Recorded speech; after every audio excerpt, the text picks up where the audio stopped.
Good evening. Tonight we're here with none other than Jeff. We have Jeff, the feed guys he has on his tag there. He is back in the U.S. and he is making his way around doing some farm visits and things like that and going to a conference later on in the week. Jeff, tell us, what was it like in the Philippines? Tell us about your trip. I mean, I had an awesome trip, right? But I don't want to disappoint anybody. I went there for a woman, and it was an excellent trip. I did, but in the meantime, I did go visit our friend Jen. So I was able to hold roosters, look at mini roosters, spend a couple days with him at his pit. So it was a very fruitful visit. I'm telling you, though, the older I get, that time change, trying to adjust to the time change, a 12-hour time difference, is really hard on an old guy. I mean, it gets harder every time. But no, it was a great trip. I'm sure I'll do it again soon. So, yeah, I mean, I was talking to Alan last week, I believe it was. He's trying to get me to go over there with him in February, and this year I can't do it, but told him next year I would do my best to make that trip next year. I want to go for at least 2 to 3 weeks because it'll probably take me that long to get caught up with my brain, which I don't really sleep anyway. So yeah, I mean, okay. Yeah. You know, my doctor has me on a concoction of medicine to help my insomnia that if I need to go to sleep, I can make myself go to sleep in about 30 minutes. So, you know, I just don't like taking medicine, which is one of the reasons why I started eating better and eating cleaner foods, knowing where my food comes from, and, you know, buying that milk that's for animal consumption only. Straight off of a farm, because the more I learned about what I was putting into my body, the more I got concerned about it.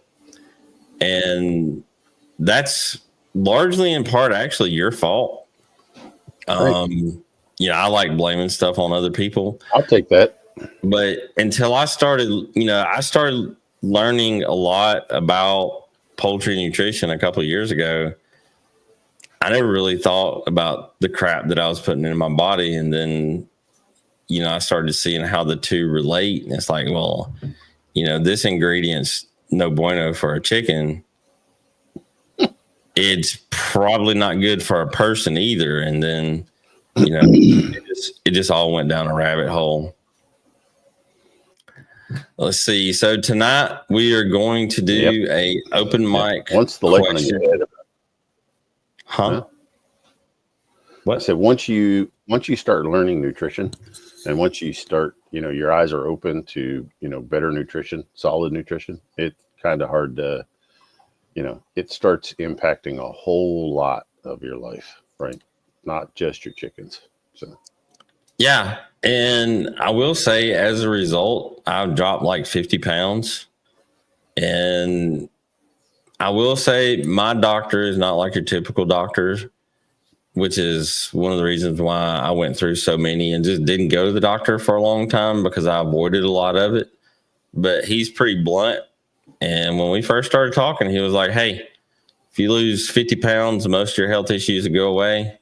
If you lose 75, high probability all of them will go away.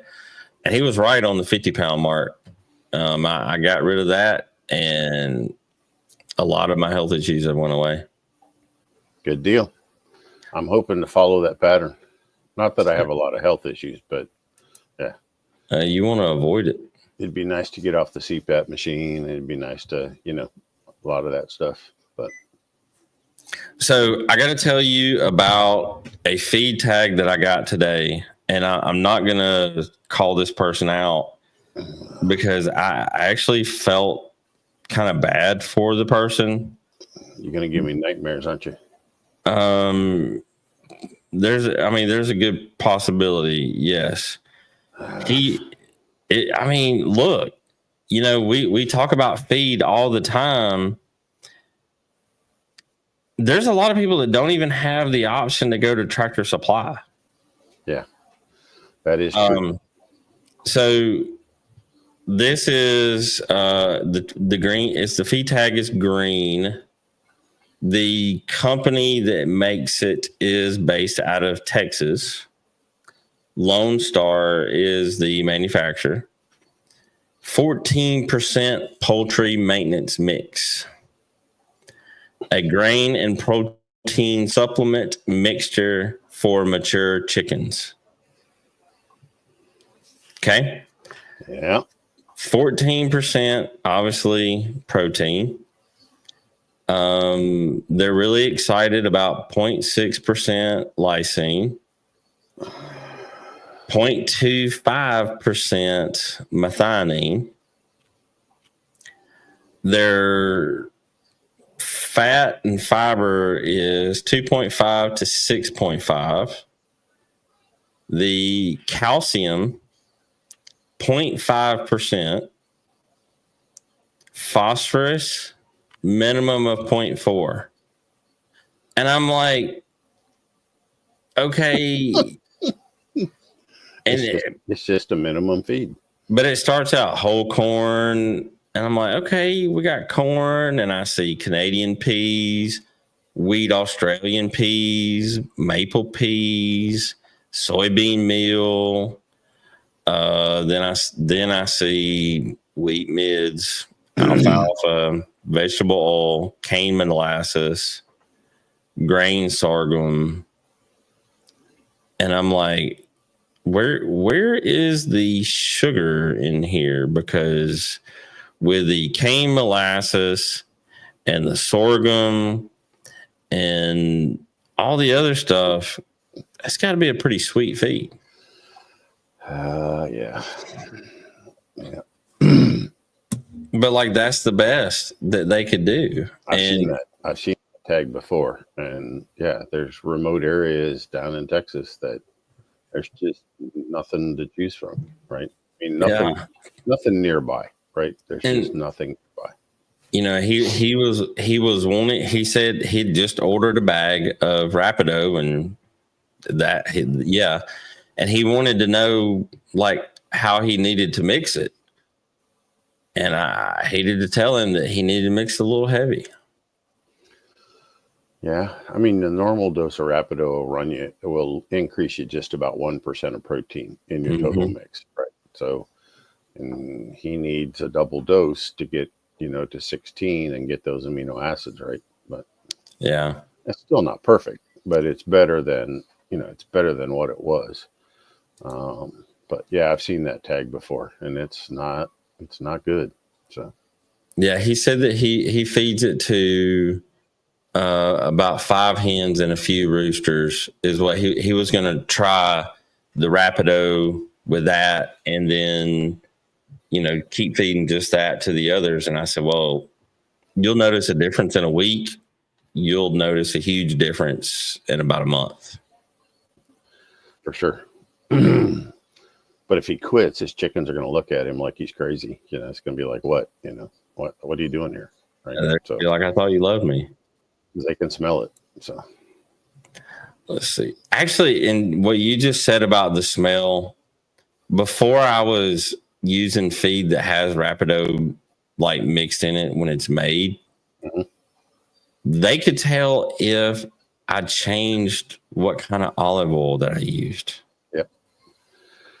Yeah, it's hard to believe how good they can actually smell, but because they have a limited amount of taste buds, and compared to a human, they have a way limited amount of taste buds. So, but yeah, they can pick up on if you change, what kind of oil you're using. They can smell whether or not the Rapido's in there or not, and so they get used to it. So George says they don't even. He apparently lives in an area where he doesn't have that either. He doesn't have a Tractor Supply or anything. So they were able to use what they learned from you and get the grains and make it. Yep. And George actually reached out to me directly and it's like, told me what he had available, right? And we just worked it through, to make it as good as we could, right? And with what gets shipped into Saipan, and Saipan's a pretty small island, right? So Yeah. they have a very limited um, options there. So Right. So to that, I'll say, people could send us a message on Facebook and let us know yeah, what you have available. Go to your local feed store, grain store, whatever, get a list of what they can get and, do our best to come up with some kind of recipe that'll make your birds happy. yeah, we can do something. It's like Mike Lutzer up in Alaska.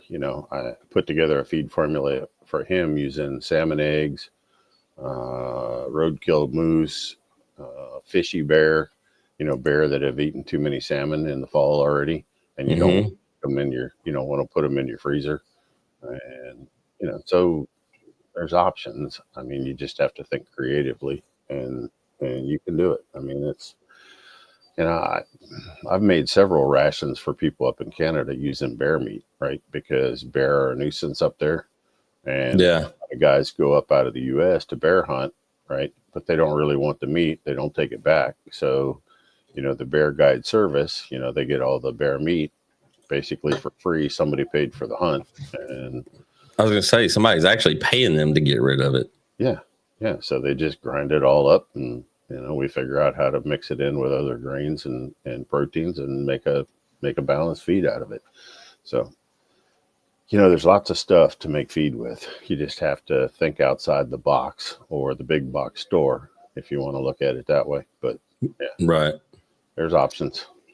Let's see. This question says, do you start starter grit since that are on day one? I actually started on day 3, right? I want to make sure that I got feed in them first. I don't want them to fill up on rocks.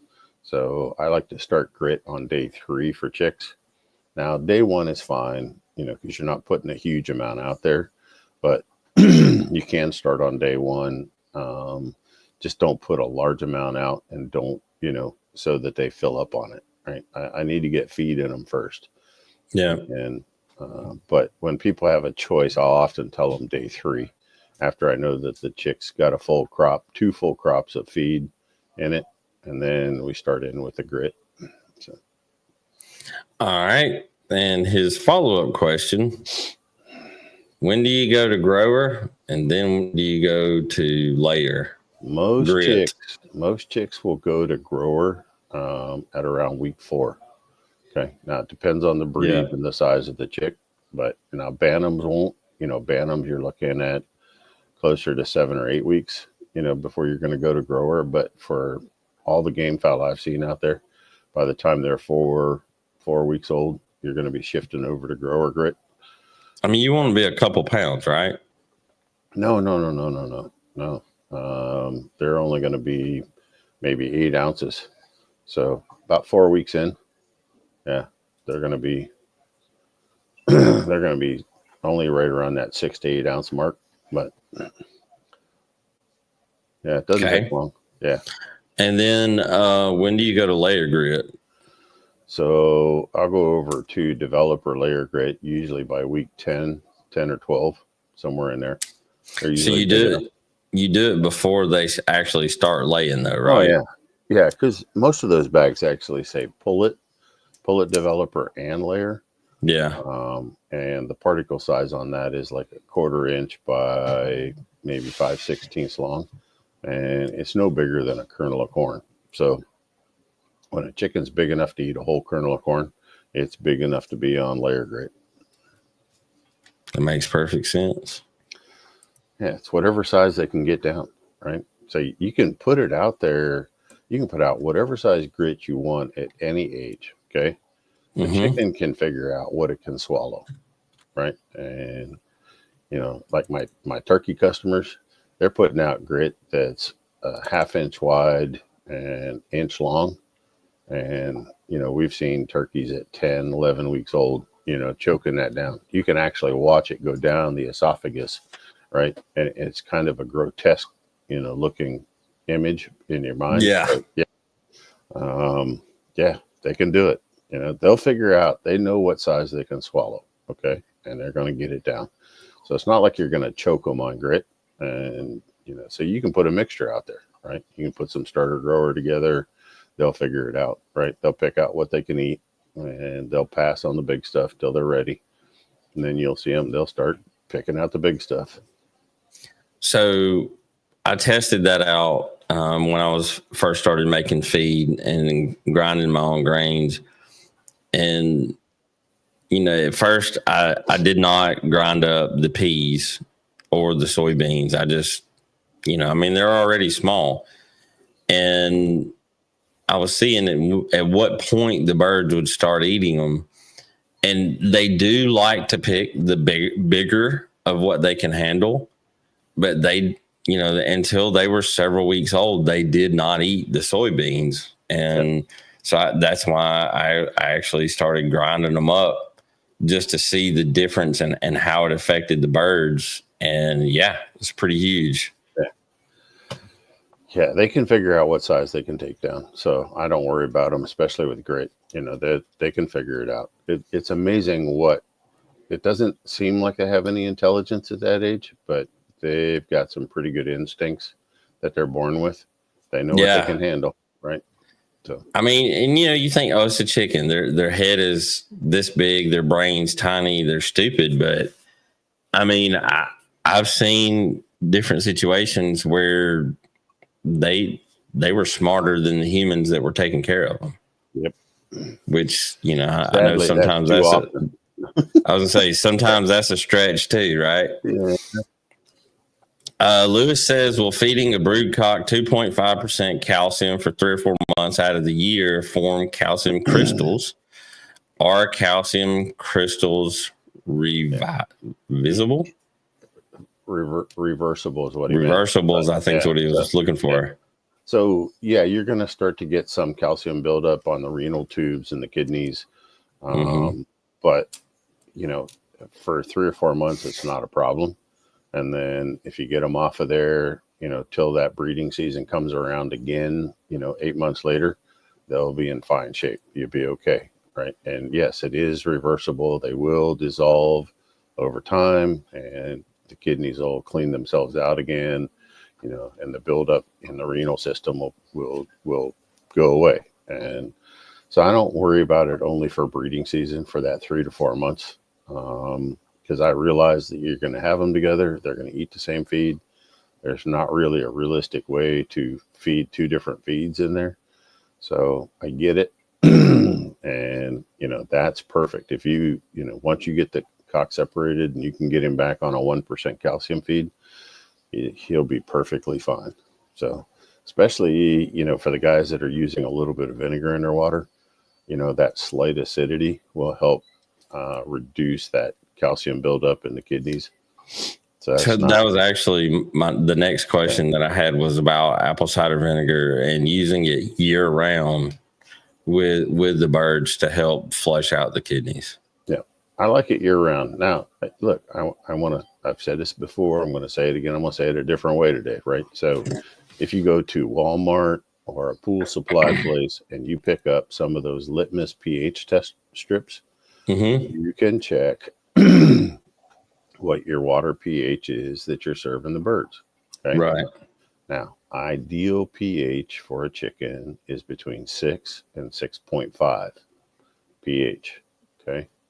So if your water is already below that, don't add vinegar, right? You're going to compound the problem. You're not going to see the benefits that you're looking for out of vinegar if your water pH out of the tap is already low. Okay. But what if it's like 7?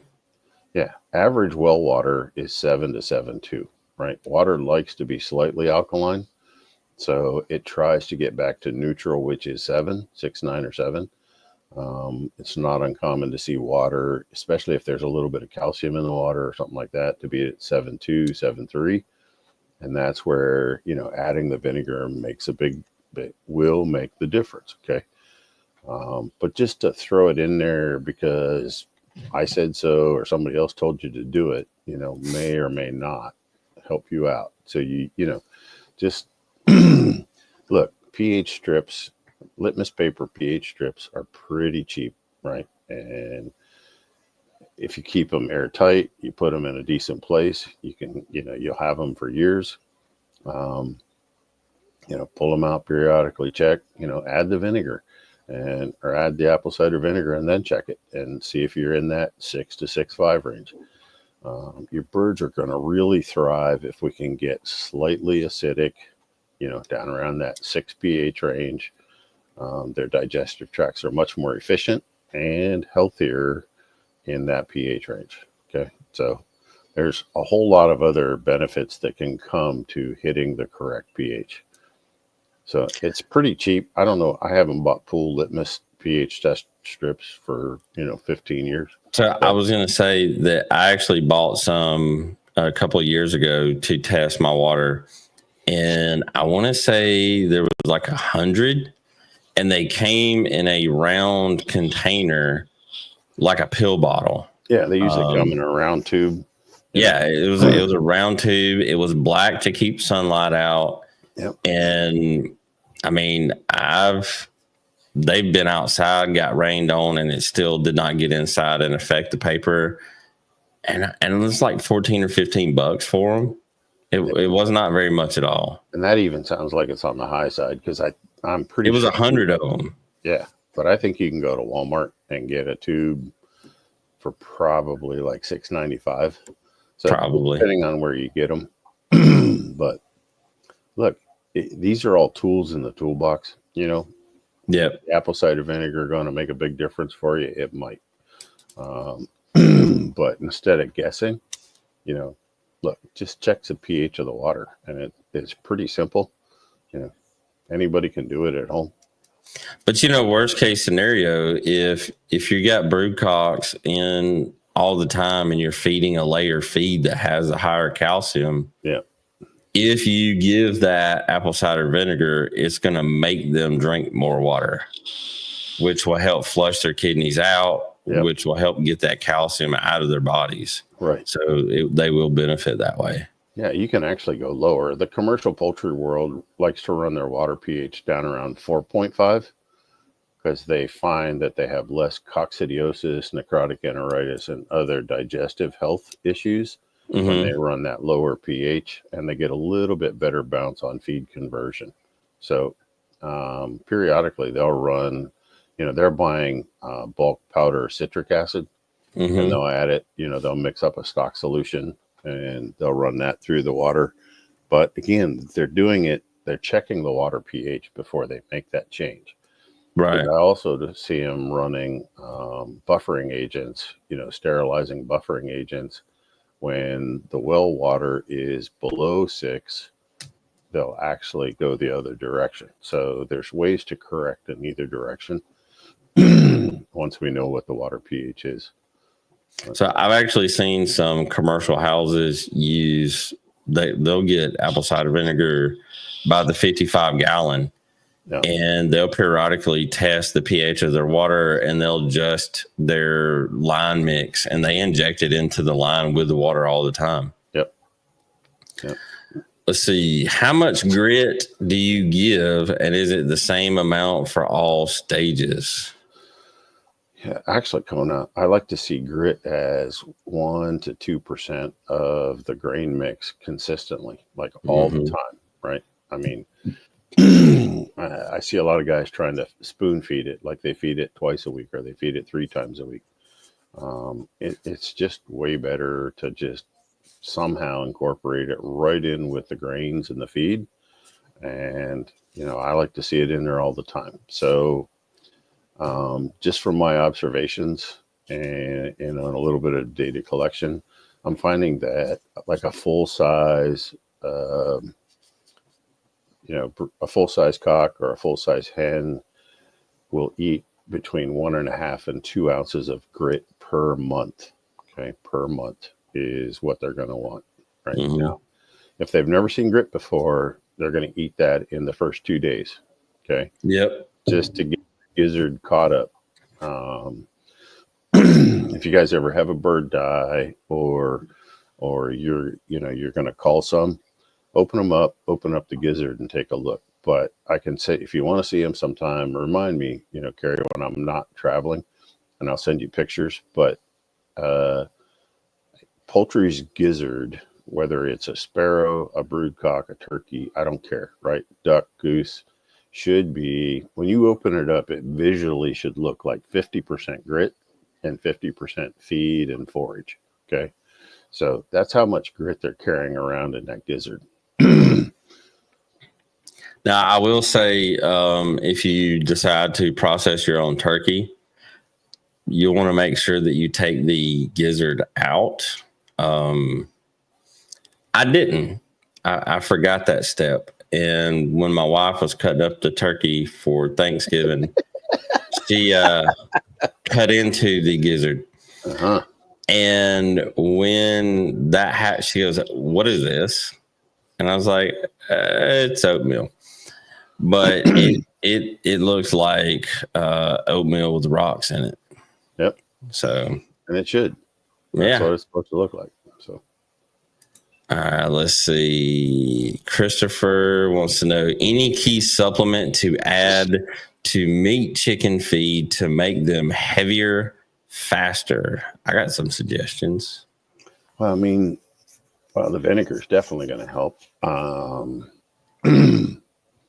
don't know what kind of meat chicken feed he's using, so it's kind of hard to just generically make a recommendation.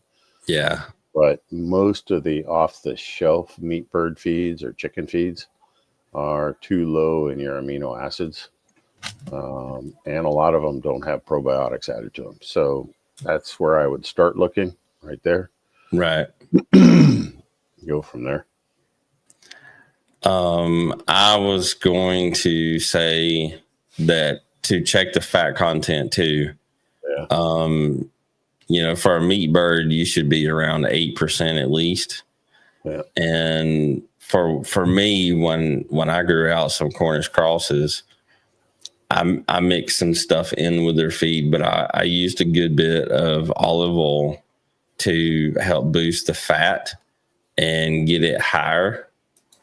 So, that could be one thing that you could do for sure. Yep. To try it out.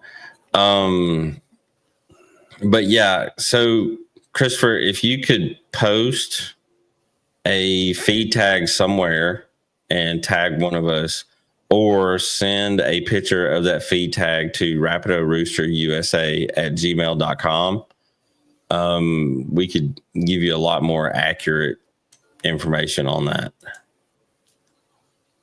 Let's see. Yeah, so Luis does the 1% all year, 2% in the summer because it's hot in Texas. Yep. That's a good deal. That's smart. Yep. Let's see here. Oh, we have a hello from Dwayne in South Carolina. Hey, Dwayne. Good to see you, man. Yeah. Let's see. Is there any nutritional difference if I mix the Rapido with avocado oil as opposed to coconut oil? No, none whatsoever. Mm-hmm. They both have the same. They both have the same energy content as far as fat goes. Depending on where he is, avocado oil may be easier to find. Well, TJ's in North Carolina, but yeah, you may have found a good deal on some somewhere or whatever. But avocado, we don't really talk about it a whole lot because it's not readily available everywhere. Right. But it's actually, in my opinion, if you had to rate oils, I would say beef tallow, pork lard, coconut, avocado, then olive oil. If I had to rank the top 5 oils, that in my opinion, avocado would be in that top 5. So, avocados are good. Yeah, they're good for you. They're a really good healthy fat. Yeah. Yep.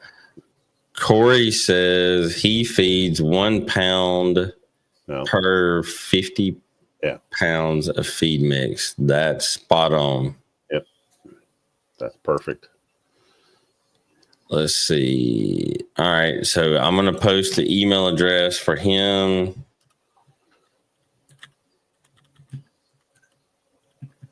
Okay.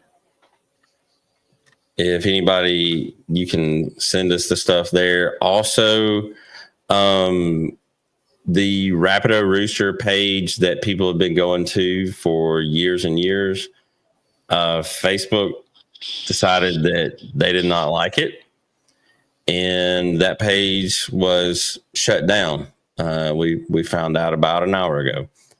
We had another page that we've been kind of running along with it, based out of the United States.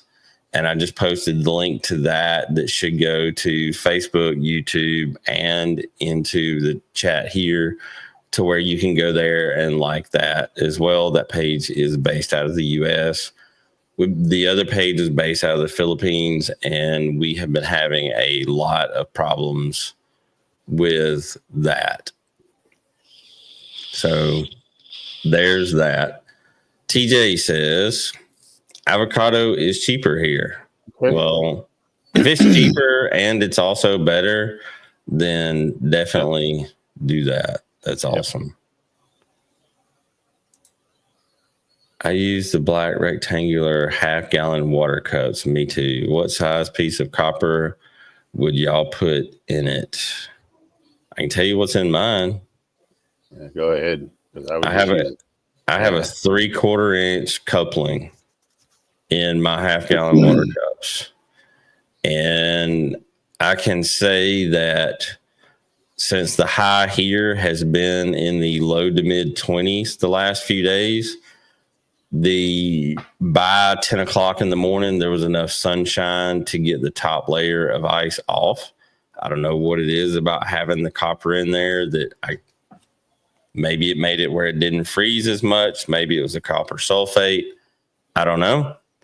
But I bought off of Amazon 3/4 inch couplings, because if you buy them in packs of 10 or 50, they're actually pretty cheap. And so I did that, and I put all those in my half-gallon water cups. And in a 5-gallon bucket, I usually use about a foot of copper. Yeah, you're really not going to overdo it. I have a 1 gallon of water at home that I use, and I just use 3 pennies. Now, you want to use the older pennies, the older you can get, because they have a higher copper content. The newer pennies don't have a whole lot of copper in them. But I'm doing really good with 3 pennies. So, in a gallon. So it doesn't take a lot. I have the same water that you have, and I have one of those copper couplings in it, and I don't have to clean it out except for when one of my dumb animals drops food down in it and don't get it right back out. Yeah, it works really good for me. Now, look, we should just kind of back up for a second, because back to the water pH thing. Mm-hmm. If your water pH is already too high, you won't get the release of copper from that piece of pipe or that penny to control the algae. Okay, so this is where your water pH is also going to play a part, because I have people, they've messaged me and said, hey, I tried the copper thing, didn't work, right? And come to find out, their water pH was on the high side. Yeah. And there's nothing there to let that copper slow dissolve into the water, right? And I'm saying really slow dissolve, but it's enough to keep algae under control. Yeah. Let's see. Apparently we've got Dwayne to using the feed mixture. He went to Harbor Freight, got him the orange one. Yeah. And which is, I believe, 3.5 cubic feet, because 75 pounds sounds exactly spot on with the 3.5 cubic footers. Well, I think your 4 cubic foot will do 100, right? So it's almost like 25 per cubic.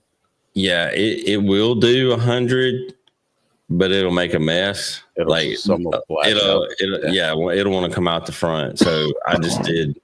When I was doing it that way, I was doing 75 that did make a mess. And I could also dump it into my 30-gallon rubber drums pretty easily.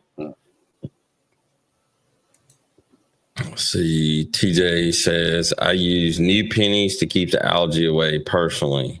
Yeah. Hey, if there's enough copper in the new pennies, which, you know, again, he may have better water than a lot of other people do.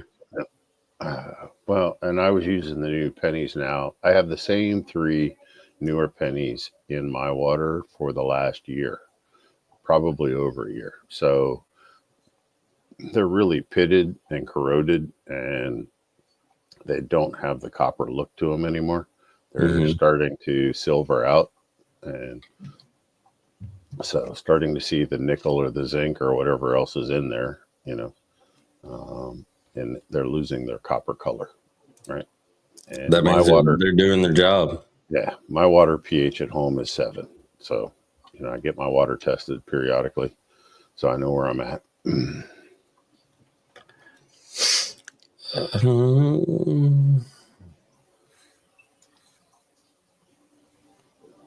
This question right here is, I don't know if this is one you want to tackle tonight or not.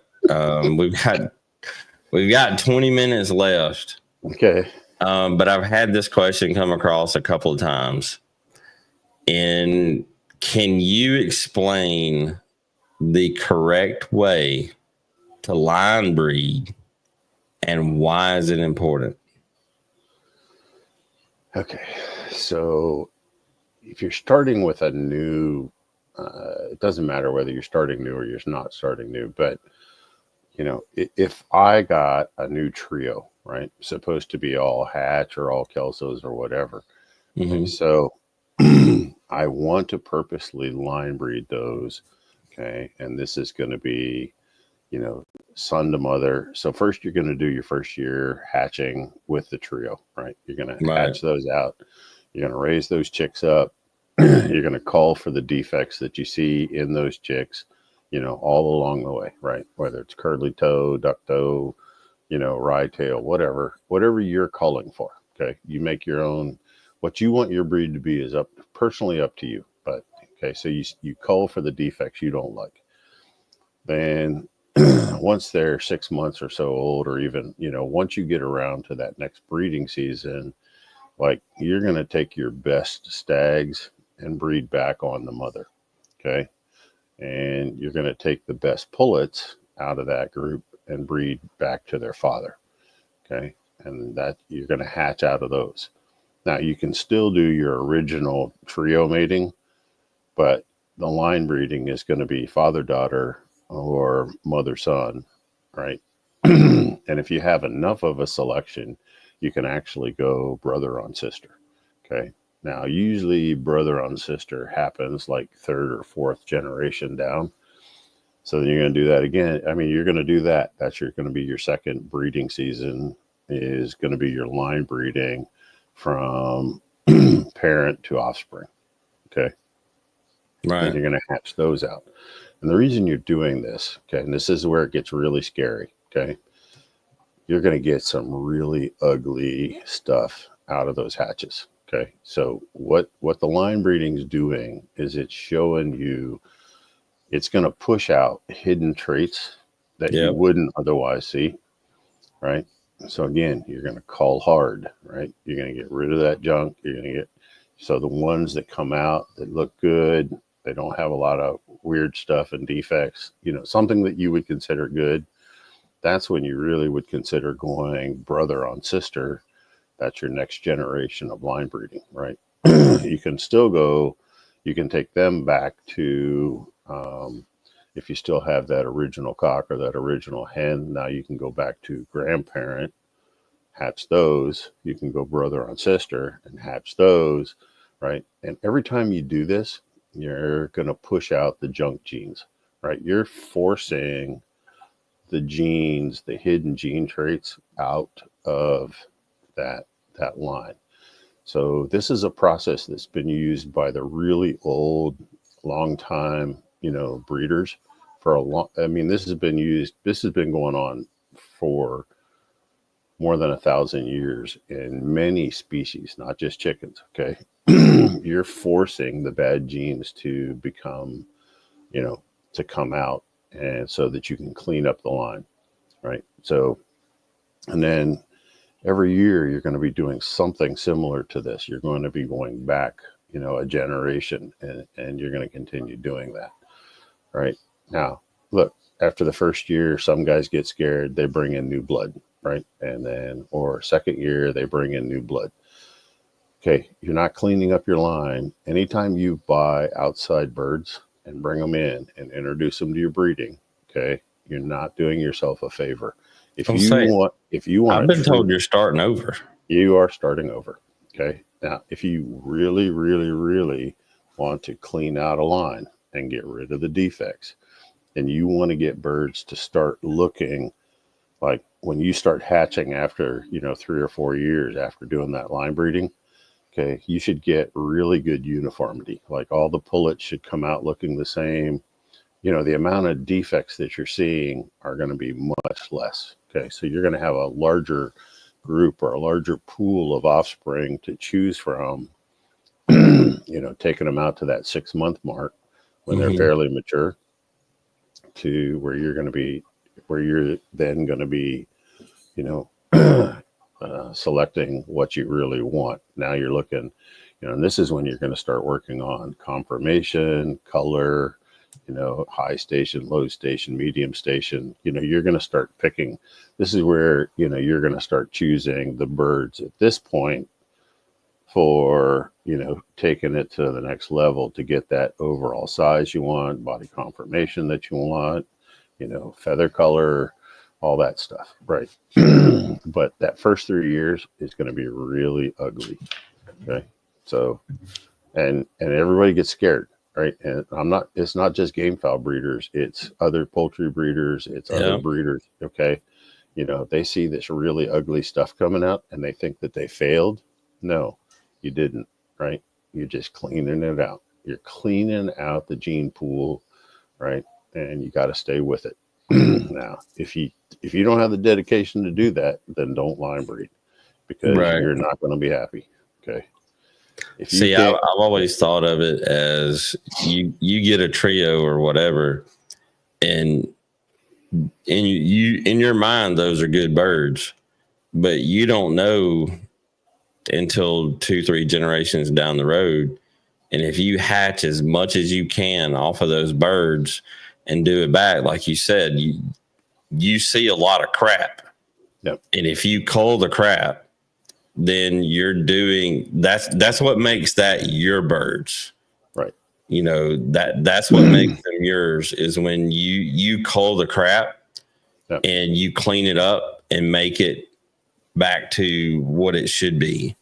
And I mean, there's a standard that a lot of people go by, or I would suggest find a mentor, somebody that does it, if you don't know what you're looking for, and get them to let you handle the birds. Because, I was talking to somebody before we started the show about picking and selecting some breeders. And, if you know what you're doing, and once you get to a point where you're experienced, you don't need a set of scales to know that this is a 6-pound bird. You don't need a set of scales to know it's a 5-pound bird. So I would definitely follow somebody's instruction that you trust. Now, look, in the game fowl world, I only know 1 or 2 that are using the line breeding and inbreeding for more than 2 generations that didn't get scared and quit. Okay. So there's not a lot of mentors on that subject. I'm just saying that out loud. There's very few mentors that are going to help you jump that hurdle. Right. You just have to stick to it. Right. Don't be afraid, and don't listen to what other people are telling you. But you're going to see a lot of junk come out, and that's what you want to do. That's the whole purpose. That's how you clean it up. That is the whole purpose of line breeding. And man, if you ain't got the fortitude or the constitution to do that, just don't even start. Okay. Just keep doing what you're doing and move on, because it's going to be scary. That first, second, and third, outbreedings, or inbreedings, you're going to see stuff that you thought you made a serious mistake. And when you do it, hatch as many as you can, because there's going to be a lot of defects. There's going to be very few birds that you're going to carry forward for future breeders. Okay. So from what I was told, my mentor actually told me that when you first start, you need to plan on carrying 10%. Mm-hmm. So if you hatch 100, you're going to find 10 birds that you're going to want to breed forward. Maybe. If you're lucky. Yes. If you're lucky. Depending on how dirty that line was, you may not even find 10, right? You might be scraping to find 10. Okay. No, I have heard of people that hatched out a little over 100 birds and wound up with a trio. Yep. And culled everything else. Yeah. Geraldo wants to know how to correctly lime the ground. Do you mix it in the soil? Do you wet it? Do you dry it? No. Just put it on dry, and you want to put it on like you had a heavy frost or a light snow. Okay. You want to make sure the ground is uniformly white. Okay. You're not going to overdo the lime. All right. So let it sit there on the surface for at least a week. Then if you want to rake it in or mix it in a little bit, fine. If you want to wet it, that's fine. But you don't have to do anything to it. So now, if this is grass growing ground, after that week, then yes, stir it in a little bit with a rake. But initially that first 7 days, just let it sit there and do its sterilization. And then you can incorporate it. You can mix it up, or you can reseed it, do whatever you want to do with it. But to clean up the bacteria on the surface of the ground and get it truly clean, I just want it plain lime on the top, let it rest. And that works the best. All right. So TJ has a question that kind of goes back to the previous, we were talking about line breeding. He says, so which generation would you use to make your crosses? Me personally, I'm going to say there is no definitive answer. You'll only know that when you see it come out of the pen. Yeah. I'm going to say it's going to be at least 5, right? I think it's going to be at least 5 until you start seeing the uniformity to make your own crosses. Now, if you got really clean bloodlines from whoever you started with, you may be able to do it at 3. If you've got really bad mutts and mixed blood, because whoever you bought from thought, bringing in new blood all the time to freshen up the line was a good thing, you could be 7 or 8. You could be 7 or 8 generations down the road. So you won't know till you start, and there's not a perfect answer there. But I think for most guys, if they've got fairly clean lines, then probably 4 or 5. But I can see some going out there to 8 to 10, just because they're thoroughly mixed up. Kiku says, Jeff, what is the ideal protein to fat ratio for consistent laying being fed twice a day? I don't really have a protein to fat ratio.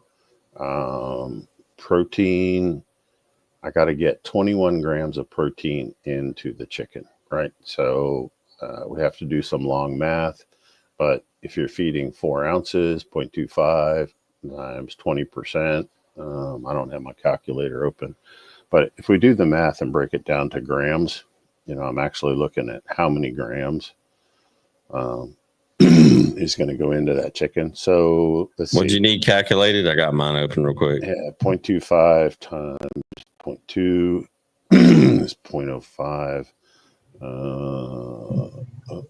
times 453.6. Yeah.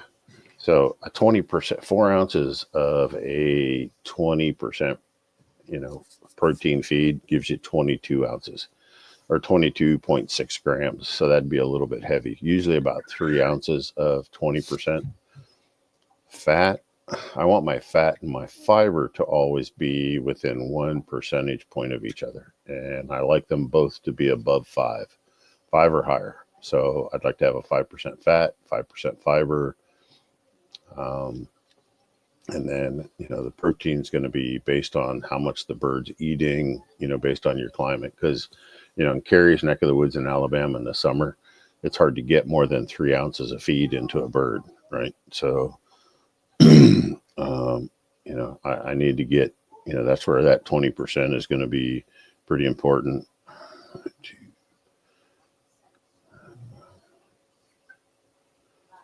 Yeah. See, even a 20% protein for you, Carrie, if the bird's only eating 3 ounces, is not enough to support egg laying, right? That's only 17 grams. So Yeah. I honestly need to be closer to that 22% protein in the summer. If you're trying to get eggs in, June through August in Alabama, then I should be closer to a 22% protein. Well, that's exactly what I feed in the summertime. And that gives me eggs all summer. Yep. And I actually got in my grow out pen, I collected a little over a dozen eggs today because I have a family that I'm being very, very selective. And I wanted to grow them out all the way to a point of lay before I made the selections for these hens. So we're at that point. I actually spent 3 hours sitting on a bucket today, which was absolutely amazing. Watching chickens. And again, it's like nobody comes in the chicken yard when I'm there, so nobody bothers me. So now, one question that I see a lot of people send me a lot of feed tags, and I know a lot of people send you a lot of feed tags. So and this is always a question.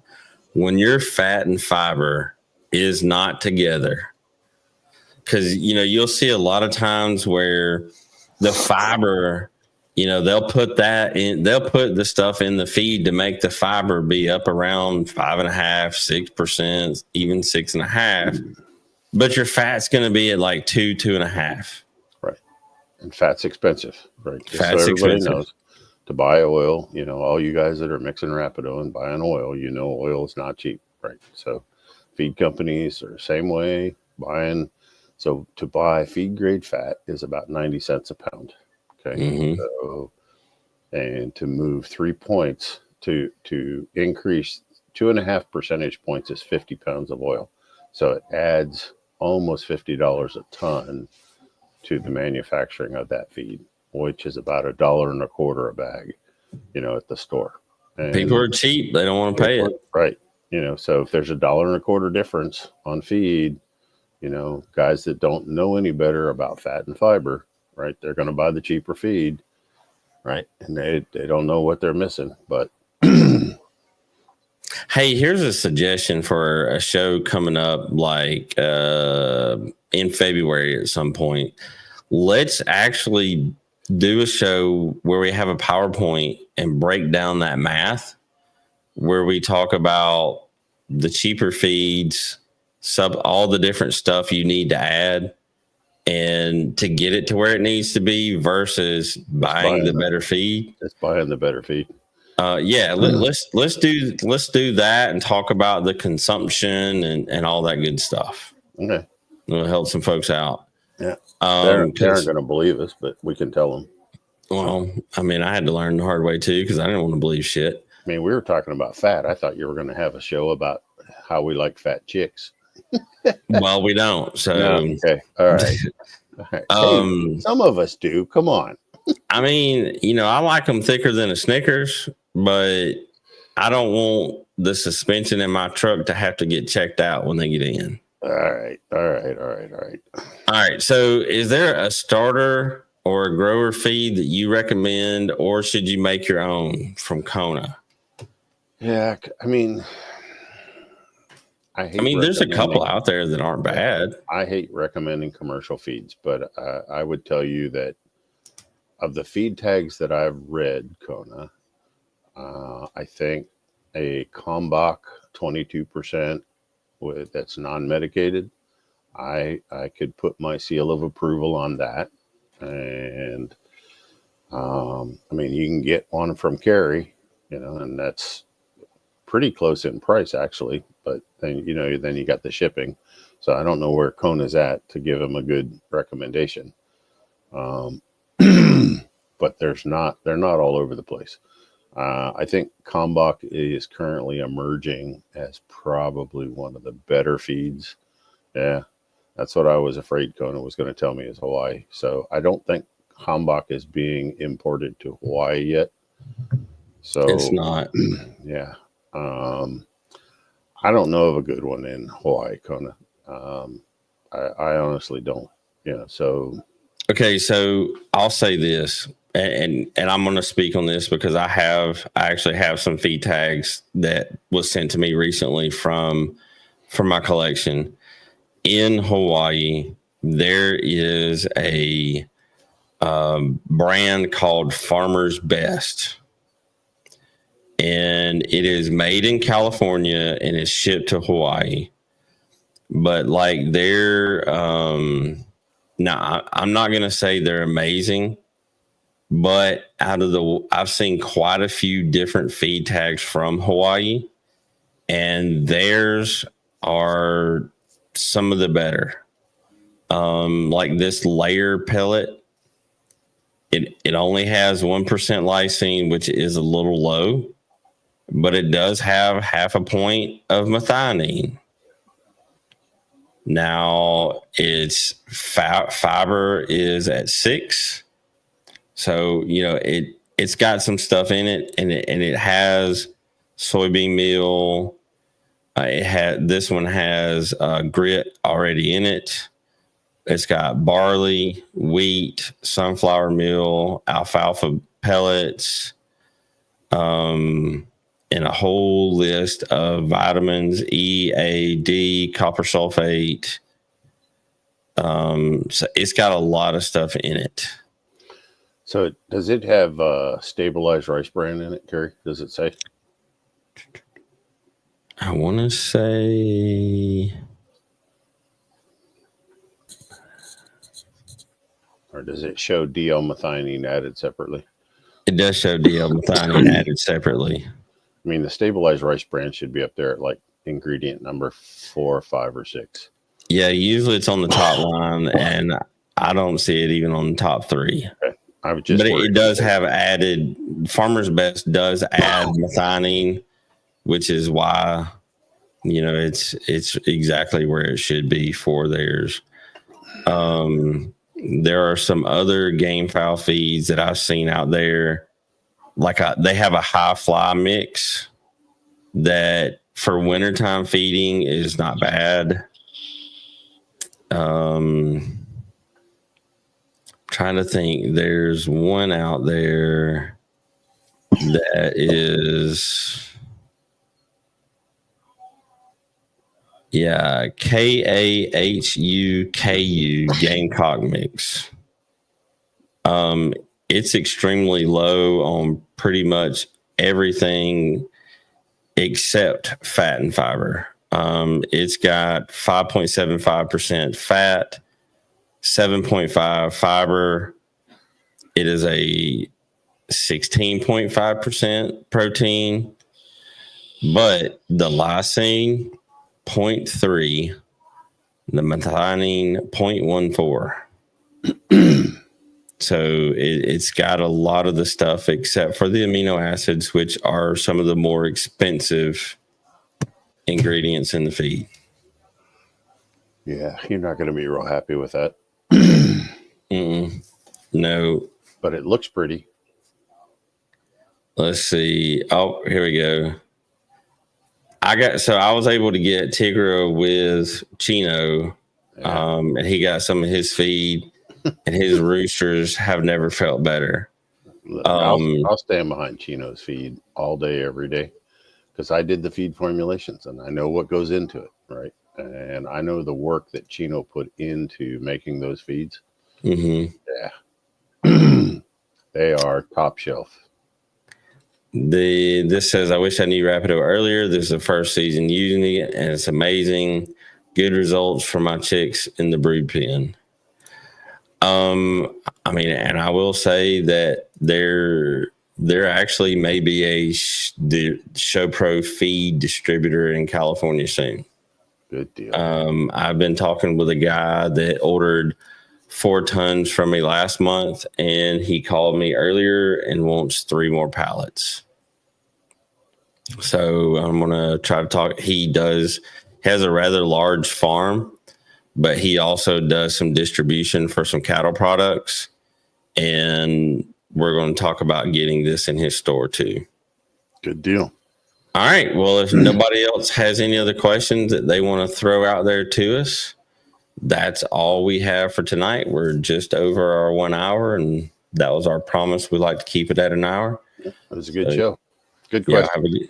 Y'all have a good evening. Thank y'all. See you.